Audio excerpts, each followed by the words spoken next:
What's up? What's up? What's up, y'all? It's your boy Matt back with another episode of the Draft Nerds podcast. We are now 4 days away from the NFL draft, and I'm pleased to be joined here with just an esteemed person that if you're on Twitter and you follow the Ravens, you know who this guy is. Really doesn't need an introduction. We're talking about Baltimore native Samuel Njoku, who covered the Ravens as a writer, who's been covering the Ravens as a writer since 2010. Has worked with CBS Sports Baltimore as well as Sports Illustrated. What's up, Sam? How you doing, man? Feeling good, man. Draft's coming up, so football season never ends. It's starting to ramp up as the draft approaches.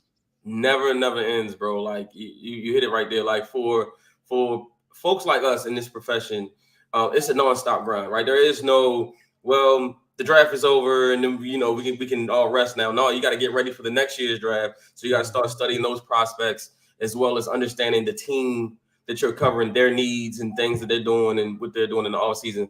So let me start off real quick and ask you, what do you think? How do you think the Ravens offseason has gone so far, in your opinion? Well, I think it's gone as good as you can expect. I mean, they've been very limited with the cap space. So their first and foremost obligation was to go ahead and try and lock in Justin Madubuike. They weren't able to get a contract done prior to giving him that tag, but very soon afterwards, they were able to lock him into a long-term agreement, and that really spread out the numbers as far as cap room is concerned. They were able to lock in Derrick Henry, who's pretty much their biggest acquisition of the offseason. I think it's a huge deal. Something I think a lot of people aren't really taking into consideration how much of a domino effect it's going to be for the rushing attack and the offense, and even trickling down to the defense. So it's a huge signing for the Ravens for sure. And then they picked up some depth pieces because they lost a lot of very cheap and very, very good talent on both the offense and defensive side of the ball. So they've been trying to put in some pieces here and there, but when you have a guy, Lamar Jackson, you give him close to $300 million, you're going to lose talent, and that's just the way it is. And guys like the Chiefs have figured out a way to combat that and still have success even with that signing. But a lot of teams tend to struggle after something like that, but the Ravens don't seem to be heading toward that direction. Yo, absolutely. I mean, when you think about the Ravens went from 2012 to present day without ever fully having to rebuild, right? Most teams have to fully tear it down to rebuild it up. They managed to stay competitive the entire time without fully having to tear it completely down, and that's impressive. And if you're a Ravens fan, you should feel lucky to follow and support a team that always strives to put together a productive product for you, right? A competitive product, something that you can enjoy watching. Yeah, there was some 8 and 8 years mixed in there. There was some 9 and 7 years mixed in there. That was, towards the end of the Joe Flacco era, but they still was always in the hunt for the playoffs.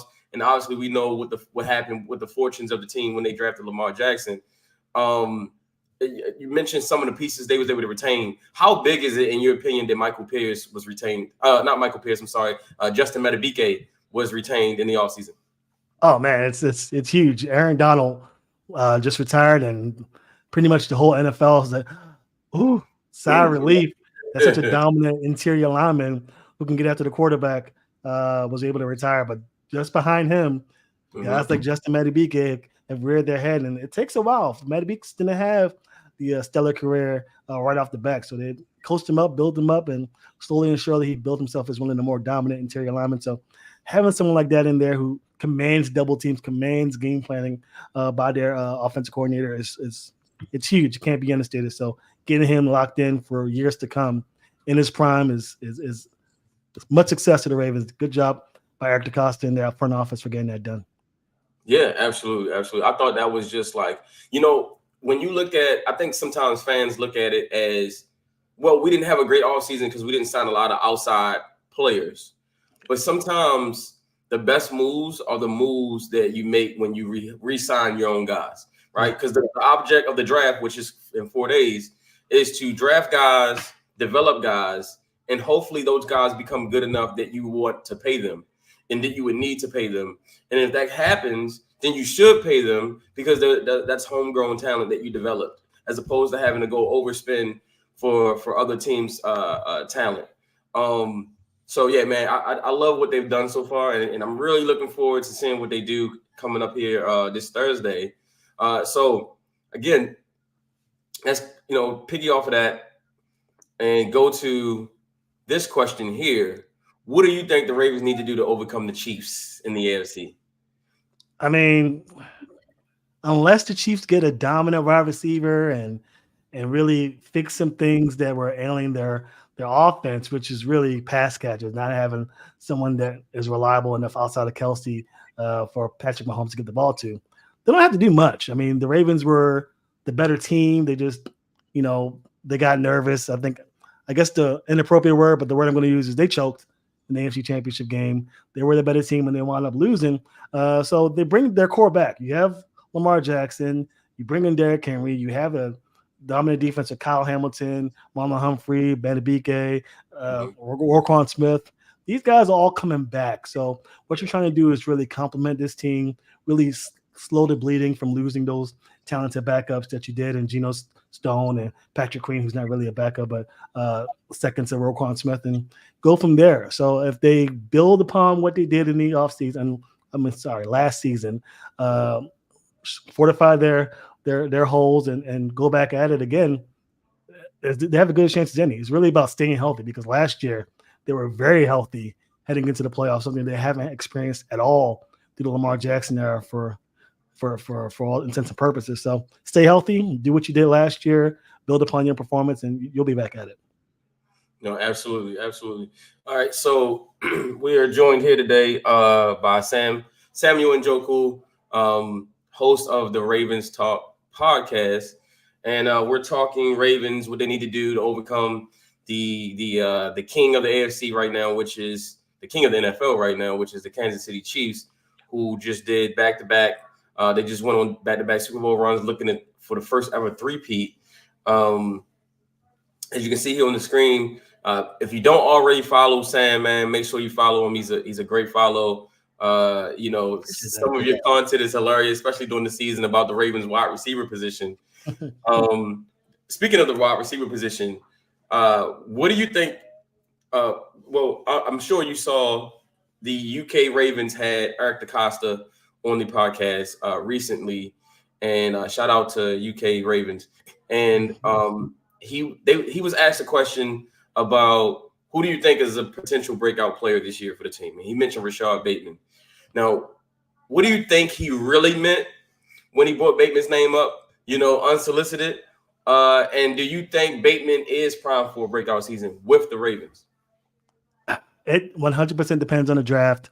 I will say, if not now, then when for Rashad Bateman, I give him some credence. I give him some slack, because last season Odell Beckham did a lot of the things that Rashad Bateman does well, and they really took away some snaps from him.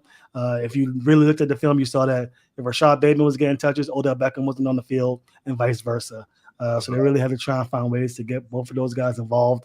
Let less stats on Rashad Bateman's side. And I know some fans give Bateman grief because sometimes he's not all the way there. You see he takes plays off sometimes. Maybe he drops a pass, as he did a couple of times during the Pittsburgh Steelers game last year, is what I recall. So if not now for Bateman, then when? I will say this. This is the time of year where general managers love to say things to throw you off. No one saw the Marquise Brown trade coming when they traded him over to the Cardinals, and they used that first-round pick to get Linderbaum. This could be one of those situations if the Ravens say, okay, we're leaning towards not giving this guy a fifth-year option, because the question was posed to the front office earlier this season that they were non-committal to both Oweh and Bateman. If there's a way for the Ravens to move Bateman, talk him up. This is where you do it outside the locker room and the media. This is when you talk him up, get his price tag up, and maybe possibly trade him for a guy like Cortland Sutton or some other receiver out there who could give you a more dominant it factor for defensive coordinators, opposing defensive coordinators to look at. So I see it in two sides. One, maybe this is a type of hype up, get his price tag up, trade him, or maybe they really believe that Bateman and Zay Flowers are heading to 2024 as the top two receivers, and they have confidence in what they saw from the previous seasons that he can get the job done. Okay. All right. So I want to ask you this. Big deal or no big deal? Bateman not showing up to off-season workouts with the rest of the veterans who showed up recently. Obviously, it's not mandatory, but his absence was definitely noticeable, especially by the fans. What do you think? Are you on the side of it's a big deal or it's not a big deal? I say no big deal unless it is. I say it like that. It's no big deal because it is voluntary, and Lamar Jackson has had seasons where he didn't show up to voluntary minicamp. So I would say not so much of a big deal, but it's one of those things where okay, you're going to be the number 1 or number 2 wide receiver in this offense, and you're not showing up to voluntary camps. Does that mean that you're unhappy with what's going on, or you're really just going out there? And some guys, I know I have friends who are athletes who have their own guys that they go to prepare for the season. So it could be a situation like that, but you see something like that and you see the situation you're in when you're really fighting to get that 5th-year option and prove to the front office that you deserve that. And you have fans, even though they don't really have much to do with the ongoings of the front office, but fans talk. And if the fans feel this way, then be surprised. The front office, they're fans too. They see what the fans see. There's really, and it's always funny, I always talk about this. Just because you're in the building doesn't mean that there's a whole different type of world out there. No. The front office, the staff, the spouses of the players, they're all fans. So what they see is what they elongate or talk to the front office big guys like Eric DaCosta, and even though Ozzie Newsome's in not that capacity anymore, he's still an advisor. So those guys see. So I don't know. We'll see what happens. Just people have noticed. I was on the side. I thought it was a big deal just because, and I explained it like this before. When you're a guy who is coming up basically on a contract year, this is a make it or break year, at least for the Ravens with Bateman. They haven't picked up his 5th-year option yet. Eric DaCosta was very non-committal, like you said, about the 5th-year option. He did. I mentioned this point the other day. This would be the first time since he's been in the league with the Ravens that he would be even able to participate in the offseason program because he had been injured the previous 2 years. And then his rookie year, as a rookie, you get drafted after workout starts. So you're on a whole different program as a rookie. But the last 2 years, he couldn't even participate in offseason workouts because he was rehabbing. So this is the first year you get to participate in everything fully 100%, and you choose not to. And you have a lot to prove. One, you need to prove that you can stay healthy, but 2, you need to show this team that you're all in on being a part of the team. Last offseason, he said some things about Eric DaCosta in the media, on social media that, people, some fans felt some type of way about it. They felt as though for a guy who hasn't performed yet, for a guy who hasn't lived up to the first-round pick expectations yet, he's very vocal. And a lot of times is, how it is covering the NFL and covering sports in general. Until you perform, nobody cares what you have to say. Absolutely. Until you're one of those guys, it's like, whatever. Just another disgruntled player who hasn't done anything talking, right? And so now I just feel like there's so many questions surrounding him, and he's actually physically able to be there. He wasn't there. Derrick Henry was there, right? He doesn't have to be there. He's already proven he's done everything that needs to be done in this league besides win a championship. Lamar Jackson, 2-time MVP. He's there. Zay Flowers, first-round pick last year. He's there. Odafe Owe, first-round pick in your same draft class. He's there. David Ojabo, coming off an ACL injury last year. He's there. It's not a good look. It's not a good look. It's not a good look. But I always like to side with the player, and just because I know these guys personally who go through these off-season workouts, some of them like to be, some of them like to have doing their own thing. If they don't have to be there, they don't want to be there. But to your point, Bateman is a disgruntled player. He's one of those guys who feels like he should be getting the ball. He didn't get it last year, and this is a big year for him. So to your point, he should be there. And that's why I believe there's a shot that there's some backstage drama, rumblings going on, or possibly getting somebody in. And that also further disgruntles a player, the caliber of Rashad Bateman, who's the first-round draft pick and hasn't necessarily shown that so far in his career. Agreed. Now, you mentioned Cortland Sutton earlier. Now, for the fans out here, I would be remiss if I didn't ask you this question. What do you think the odds are of the Ravens trading for a guy like Brandon Ayuk? There's been a lot of smoke surrounding him this offseason. And obviously, the Ravens fans, you know how Ravens fans are. They want every wide receiver that didn't report to their team's workout every offseason, or every disgruntled wide receiver. We like, every offseason there's a new guy we want. Do you think the Ravens could be a candidate to trade for a guy like Brandon Ayuk, or you think what San Francisco would want would probably be too rich for the Ravens? What do you think? If they want a first-round draft pick and a guy like Rashad Bateman, then probably not. But once you start getting to that second-round pick, third-round pick, then you're getting into the realm of possibility for the Ravens. I'd say sure. It's definitely a possibility. I mean, look, the passing attack, even with Lamar Jackson, two-time MVP, hasn't been stellar. It hasn't been to the likes of the Chiefs, even though the Chiefs didn't do so hot in that area this year. But in previous seasons, Josh Allen, when he had Stephon Diggs, even though Zay Flowers looks like a bona fide stud, they haven't had the passing attack.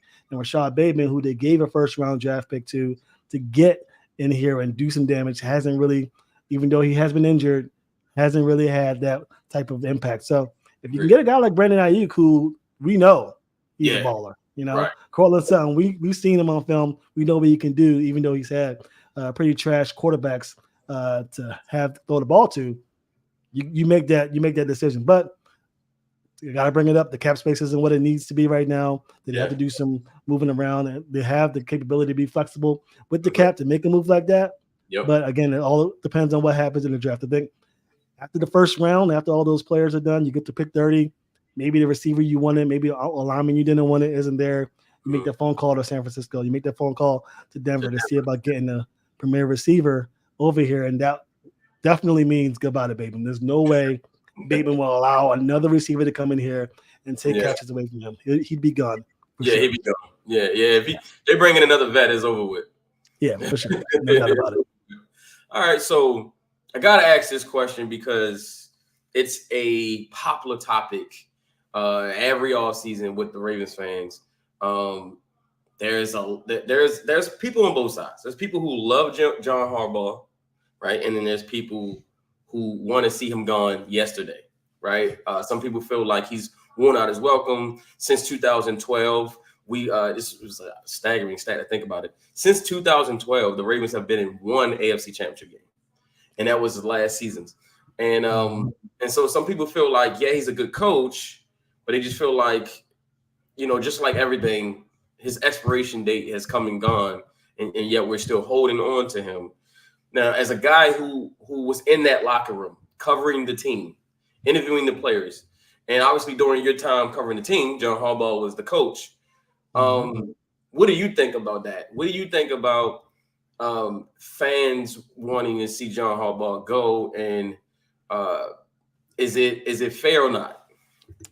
It's fair considering what happened in the AFC Championship game. I mean, they totally went against what they're good at. It's happened here and there throughout John Harbaugh's tenure, getting away from what you're good at, which has been running the ball. So it's definitely fair in that aspect. I think because I've covered, the NFL for, going on almost 15, 20 years, I've had other guys in other locker rooms, other acquaintances, other reporters, other players have been in other teams who've had experiences with other head coaches. And I could tell you the grass is not always greener. You get rid of a guy like John Harbaugh, who may not be Andy Reid, he may not be Bill Belichick as far as being an offensive mind, defensive mind, and respectively, I should say. But he's a good head coach. He's actually a really good head coach who seems to make these little mistakes in huge moments that Ravens fans have to magnify. And again, like I mentioned, AFC Championship game, cannot let that happen. Even if you're not the guy calling the plays, you're the head coach. You have to sense that what the game is going on, sense that, okay, we're down 7 points. Let's just do what we do best and have the Chiefs stop us.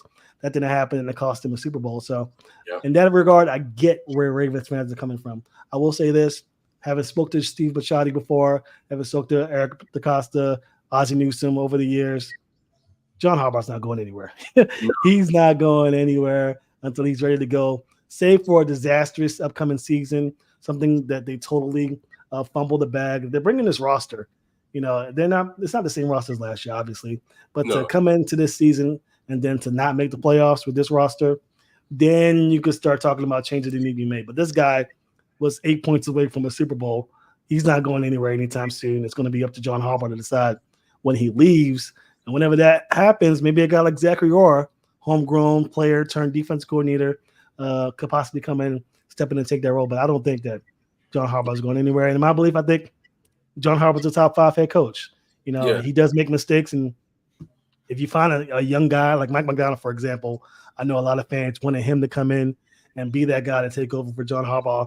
And I love Mike McDonald. I mean, love him to the core as far as football is concerned. So I definitely see where that's coming from. But we don't know what he's like as a head coach.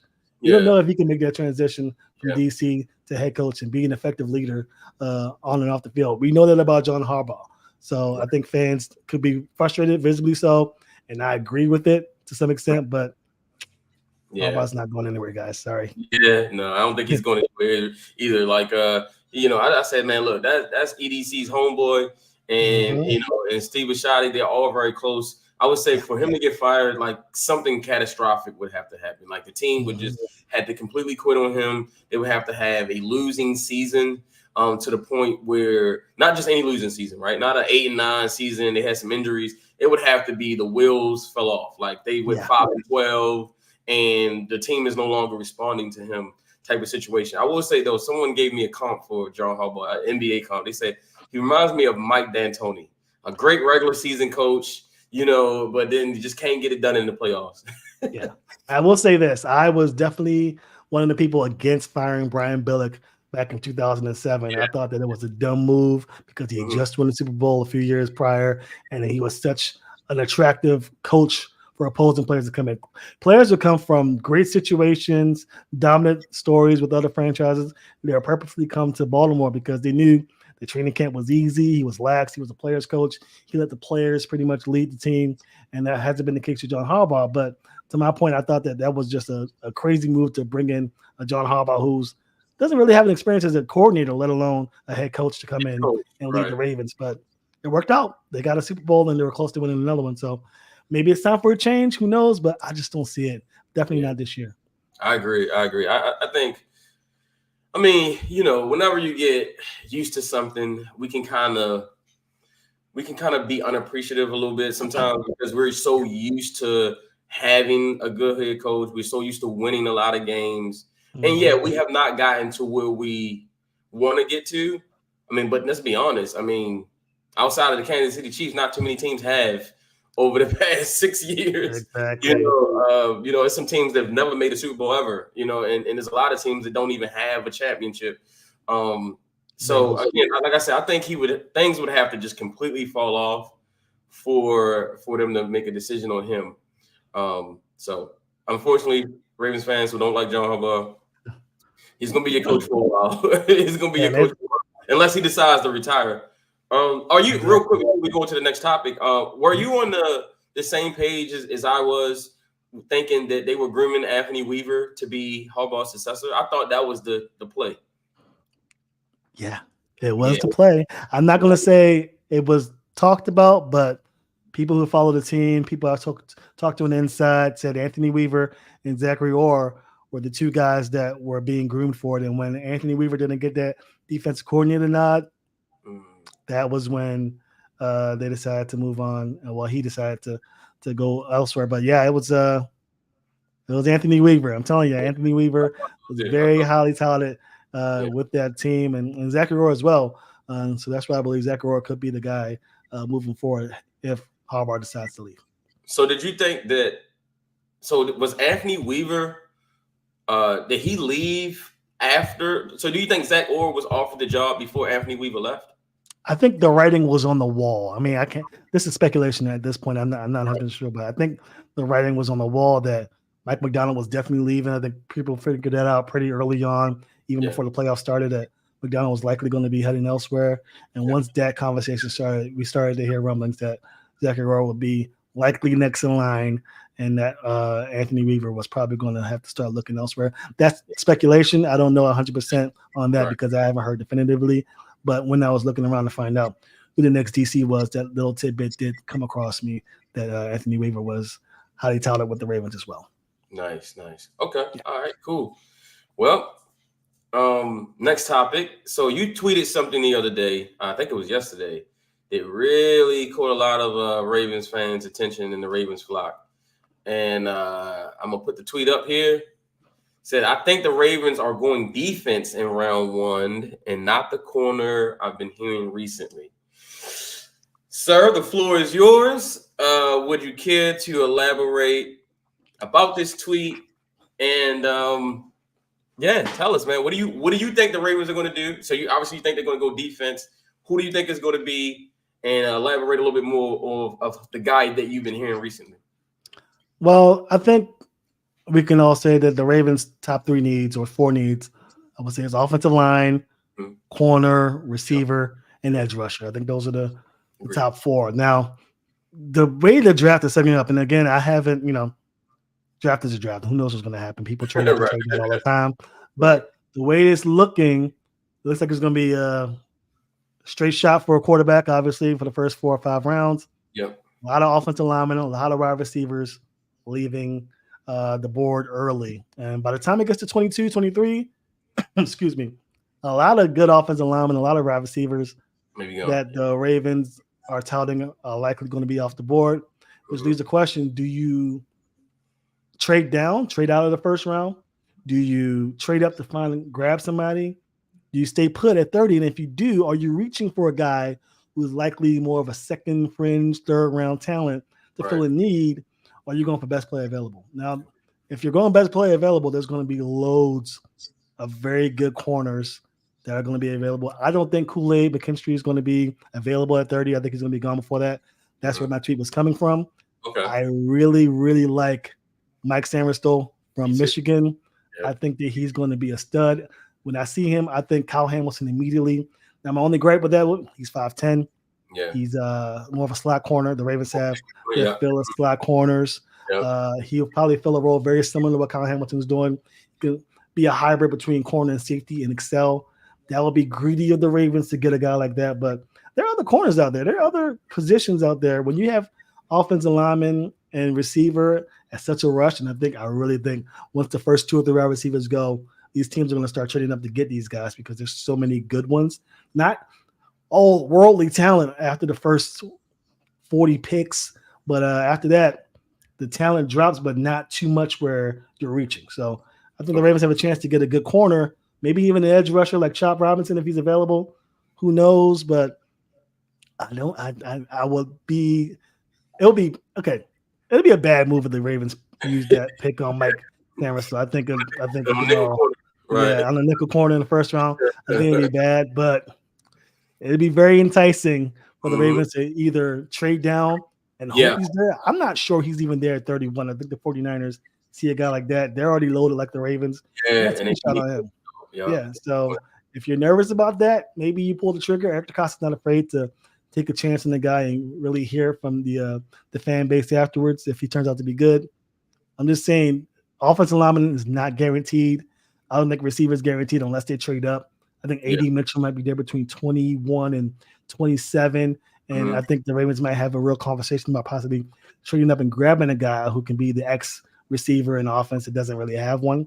But other than that, I think they go corner. If they don't get an offensive lineman that they like, I think Tyler Guyton's the guy I think is the last fringe first-round pick that may be available there. But after that, they might strongly consider going corner.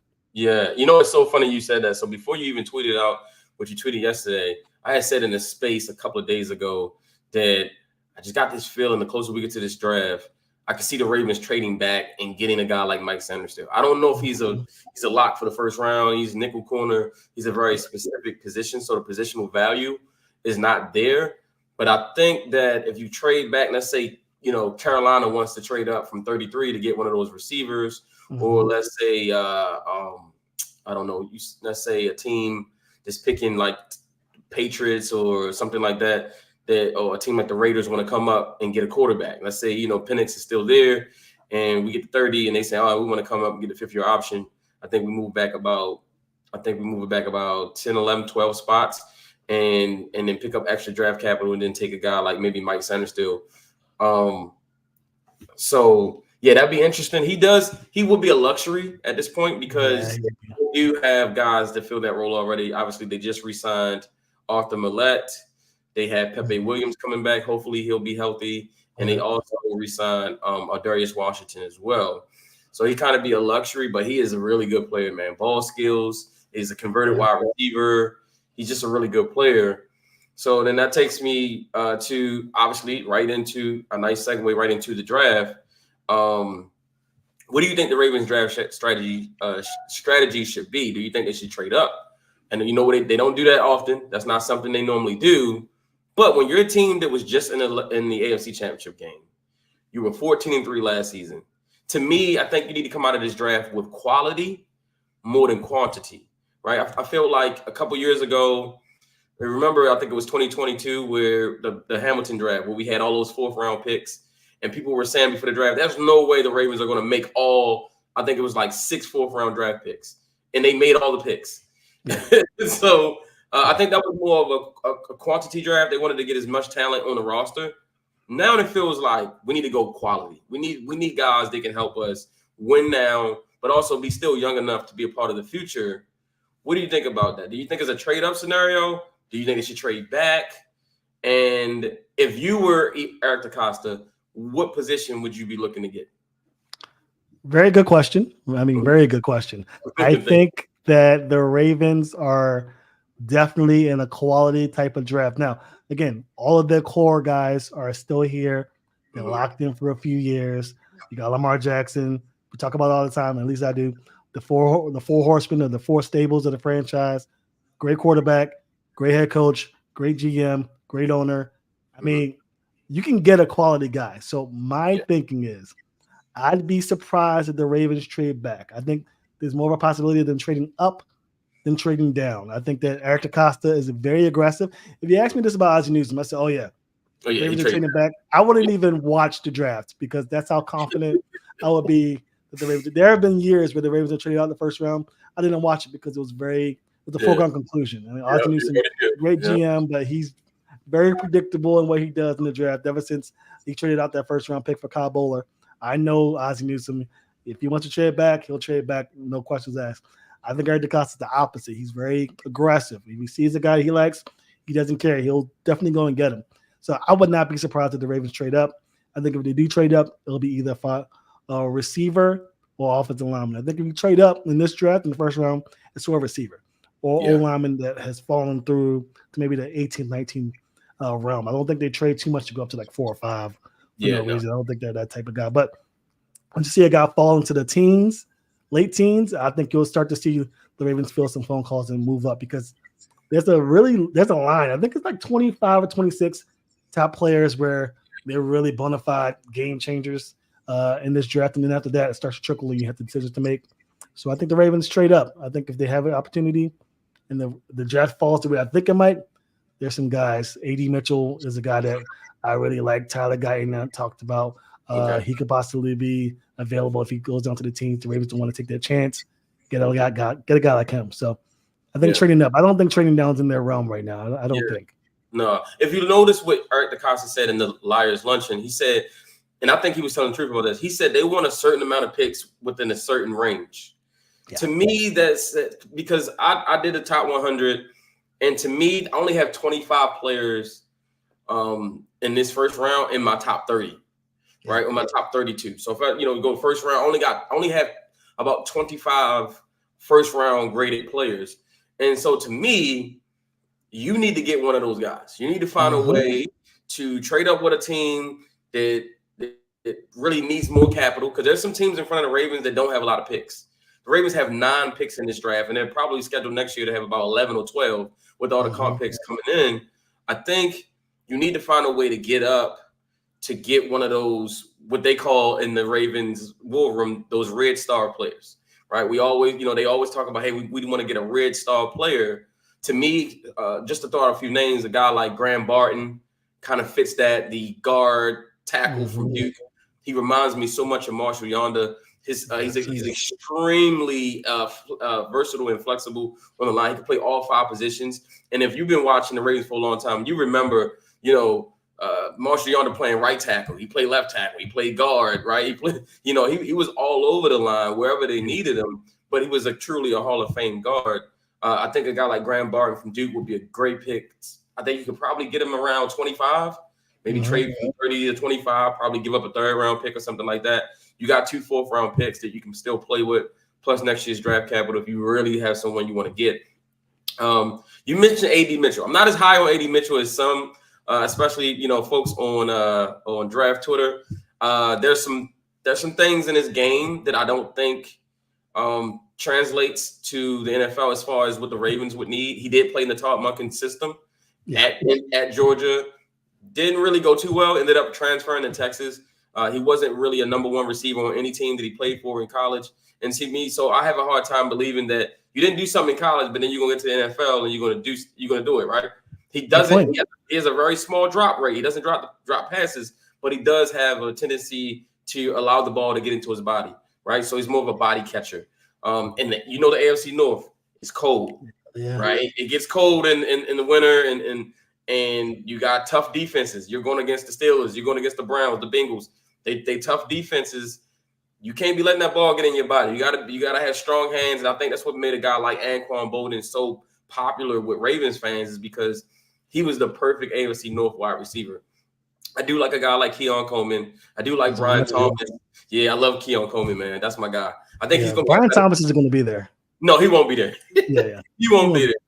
I like Coleman though, man. What's your take on Coleman? Because I think he's going to be a better pro than he was a college prospect. If you look at Michigan State and at Florida State, he didn't have a quarterback. I mean, you can't even name the quarterback that he had at Michigan State. And then, Florida State, there were moments where he dominated. Did you see what he did to LSU? I mean, I think he had like 10 catches for 190 yards and 3 touchdowns. Like, he went crazy on LSU, and he did that multiple times during the season. But there was times where he disappeared a little bit. I think it was because defenses adjusted. So what's your opinion of a guy like Keon Coleman? He's a big X receiver. I feel like they've been looking for, and you got the jitterbug and Zay on the other side. What do you think about him? I like Keon Coleman. I think he's like the last player in that 25-26 range on my list. So if he's available, who knows? I would say the Ravens would have to pick him at 20. He won't drop past the Chiefs. I think the Chiefs would pick him up in a hurry, or maybe even the 49ers if they plan on trading Brandon Ayuk. So he's the guy who won't be there in the second round. I think he's a first-round talent. So it'll be up to the Ravens to decide whether or not he's worth trading up for to guarantee that, or if they think he'll fall to 30. But yeah, I love Keon Coleman. I think I have him ranked right below A.D. Mitchell. But to your point, you made a good point about him being a body catcher. I do not like body catchers. I cannot stand body catchers. So I said the same thing about Quentin Johnston last year. I was like, no, he's a body catcher, and you saw it translation and played out. What about a guy like Xavier Worthy? Now, he's a smaller guy in the mode of a Hollywood Brown, but I remember, if you remember watching the combine, after he ran that 40-yard dash, EDC looks at the camera like, he's like, that kind of excited EDC. EDC been trying to build a track team since he became the GM. What do you think about Worthy?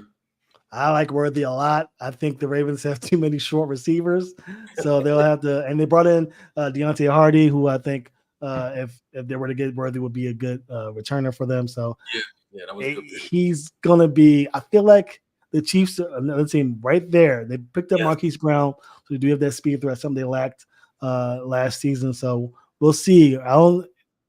If he's not there to be picked in the first round, he'll be the first 1 or 2 players picked in the second round. I think Worthy, just the 40-yard, is that good. And he excelled. He popped up on the screen on the field. So I think that I like Worthy, but I don't know if the Ravens are going to pick him up just because they have a guy like Zay Flowers already. Yeah.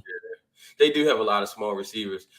Almost selfishly, I know this is not the best way to go about building the team, but I would almost pick him just so the Chiefs couldn't. Yeah. Because you got to think about it. You're going to have to see him at some point in order to get to where you want to go. And, if you feel like he'll be that much of a hindrance, you might want to go ahead and take him off their hands. I mean, they do have do that a lot. They do. They did it to us. They did it to us in 2022 when they took Calvin Austin. You know, and you know, speaking of that draft, did you like the Ojabo pick, or were you like some of the fans who wanted him to go George Pickens? I was, during that time I was gung ho on receiver. I would have loved for them to have George Pickens, but it's so much harder to find a talented pass rusher in the draft when you're picking that low all the time. I mean, if you have a guy like David Ojabo, of course he's a question mark. We don't know if he's ever going to be the guy that we saw in college after that ACL tear, but if he does return to form, the Ravens are going to take off on defense because he's that good. But it's 50. I get the pick. I'll say that I get the pick. But man, George Pickens is enticing. Now, right now, Pickens looks like a question mark. Right? His locker room presence. John Harbaugh don't play. He'll get rid of a guy quick and easy if he doesn't show that he's a team player. So I think the Ravens dodged a bullet there as far as their team culture is concerned. But Ojabo hasn't shown much yet. I think Pickens shown a little bit more, but I think the potential for Ojabo to really take off is higher than what Pickens can offer. I agree. So let's talk some Ravens fans off the ledge here. So you just kind of mentioned one of the guys I wanted to mention to you. There's three guys that I think that needs to have a breakout season. Obviously, David Ojabo is one of them. Yeah. Fans have been waiting. The team has been waiting. He had basically a red shirt year. Second year, everybody was like, all right, this is it. He's going to come in. He's going to break out. Then he gets injured again. So this is it. This is his third season. Make a break year, right? I'm not going to mention Bateman just because I feel like we've already touched on that. And that's obvious. Either he's being traded or he needs to break out. The other guy I would say is Odafe Owe. He's literally in the exact same situation as Bateman. And I don't think they're going to pick up his fifth-year option either. The third guy is Trenton Simpson. So I'm high on Trenton Simpson. I think he's going to be a dog. I think he's going to be better than what Queen was because he provides some elements that Queen didn't, meaning he's better in coverage. He literally plays nickel corner in college at 1 year at Clemson. And so now he's better in coverage. He'll be able to cover tight ends better. And he's actually faster, if that's hard to believe, because Patrick Queen was really fast as a linebacker, but he's actually faster. He's better in coverage. So those three guys, what do you think their prospects are when it comes to having a breakout season in 2024? Well, we'll start with Simpson because I think the Ravens made a comment saying we're not just going to hand Simpson the job. The job is Simpson's. I think Simpson has. It's just like let's be real here. Simpson's looking like he's going to be a stud. I'm not concerned about him at all. Even if let's say he has a Patrick Queen, Roquan Smith type of year, I still wouldn't be concerned. I just think that he has all the tools to be a great player. And him paired with Roquan Smith, forget about it. I think Simpson's going to have a great season. I think he'll be fine. Odafe Owe, he's a guy who's reminding me, like you said, of Bateman. He's kind of in that fringe area of Justin Madubuike. He could explode this year. He's one of the guys who has the tools. He's going to have the opportunities because it doesn't look, other than Kyle Van Noy, to have anybody else to really lean on in that defense. So I think Odafe Owe will need to have a big year to really supplement what they lost with Jadeveon Clowney. And who was the last one? Ojabo. Ojabo. Listen, at this point, if we can get 4 or 5 sacks from you, hallelujah. I mean, at this point. So we'll see what happens to Ojabo. I think the enticing thing is to have Ojabo and Owe paired together because they did that when they were in college. So that would be fun to see. But Ojabo definitely has a lot of work cut out for him. This would be really his first season healthy. I mean, really, if you think about it, if he's able to come in and do some work. So I think Ojabo we need him to step up the most. But I think that the likelihood of Owe and Simpson being the ones to step up are higher than that of Ojabo from what we've seen. I agree. Now, you mentioned wide receiver, corner, and offensive line being obvious needs for the Ravens in the draft. What do you think is an underrated need that no one's talking about that you think the Ravens need to address in this year's draft? Good question. Again, the Ravens and the 49ers are all loaded. They're just from top to bottom, they're great. So let's just go down the list for me. I would love for them to Well, we talked about edge. I won't bring up edge rusher because they do need edges. Yeah. Maybe man, that is a good question. Let's just for the fun of it say let's get another tight end in here because it looks like there's a chance that Mark Andrews is leaning towards the end of his tenure here in Baltimore with Isaiah likely going up and the cap the way it is.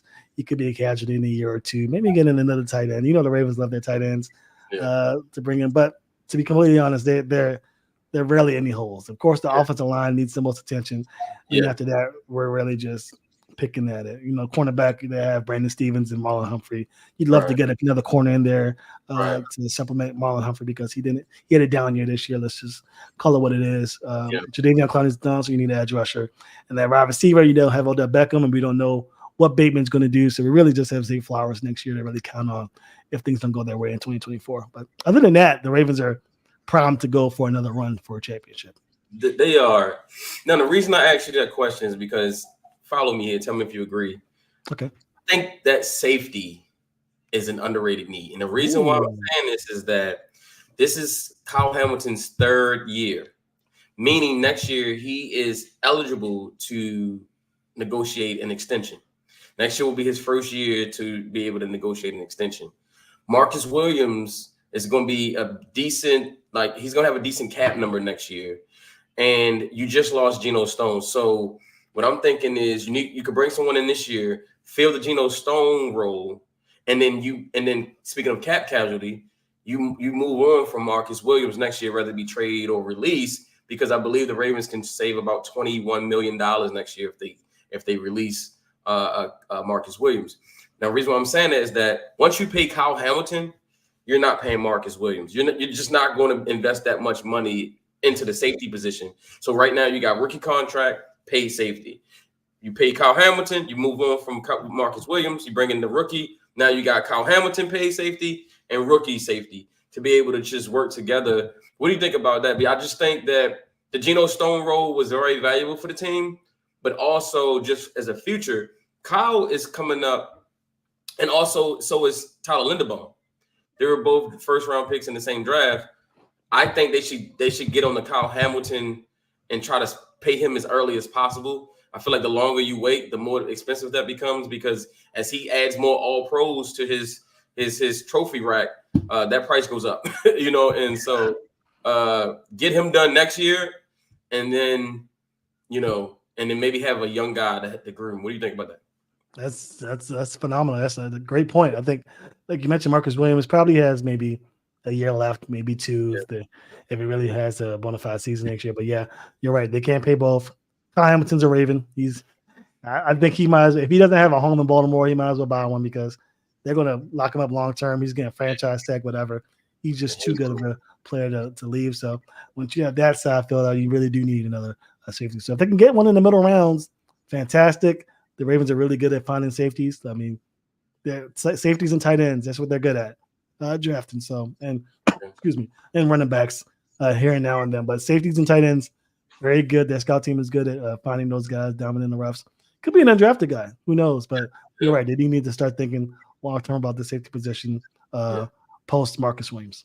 Yeah, because we don't want to go back to the Matt Elam years where we're just looking for safeties. We had to overpay Earl Thomas. We don't want to go back to that, right? So we want to make sure we stay ahead of the curve when it comes to the safety position. All right, so I want you to look into the camera before we get out of here, and I want you to pretend that Eric DaCosta is watching this, and you want to pound the table for him to do something on draft day. What is that one thing that you want Eric DaCosta to do on draft?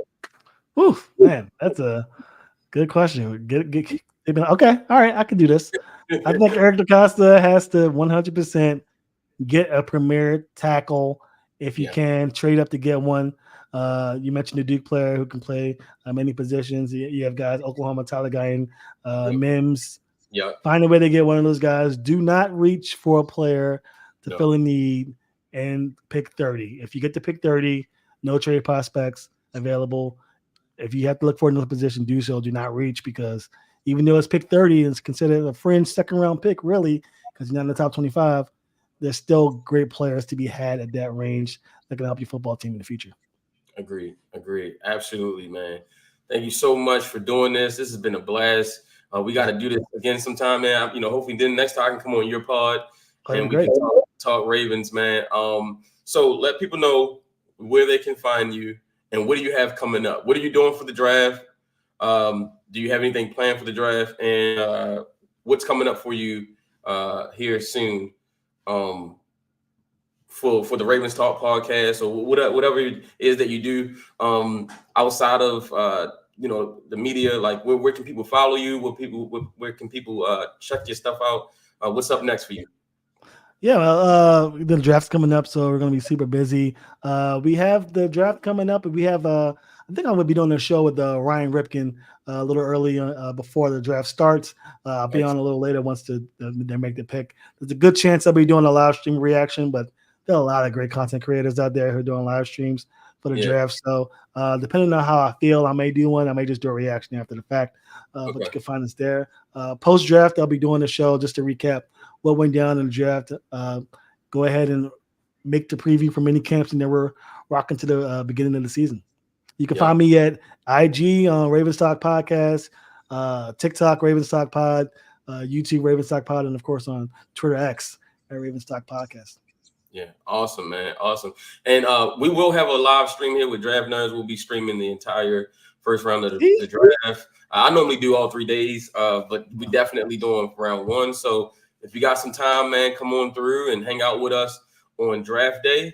Sure. And, I can't wait, man. We're going to, in just 4 days, we're going to have some new Ravens joining the flock. And we can start building towards winning, getting back to the Super Bowl to perhaps get our third Lombardi trophy. This Super Bowl this year is in New Orleans. And we all know the last time Super Bowls in New Orleans, the Ravens was hoisting it. So hopefully that brings us some good luck, a good omen or something to be able to get that done, man. Because I know there's some hungry, starving Ravens fans that cannot wait for us to get another championship and for Lamar to get his first championship. That would be just awesome, man. And again, signing off myself, Matt, DraftNerds, and Samuel Njoku. Until next time, peace.